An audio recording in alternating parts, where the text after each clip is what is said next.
Welcome to day 19 of the Etsy Hacks Challenge. In today's video, I'm going to share a quick way to do product research that doesn't involve using third-party tools that will validate any product idea that you may have. Let's get started. So whether you are adding a new listing to your store or opening a second shop, it's always a good idea to validate your product ideas before you waste any time, money, and energy creating products that will sit on your shelf.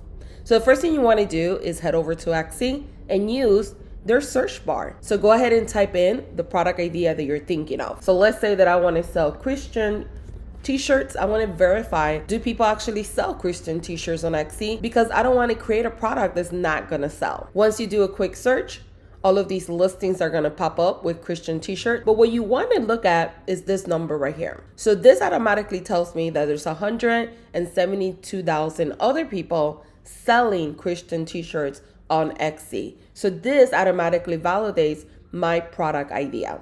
It's that simple. Let me know what you think in the comments below.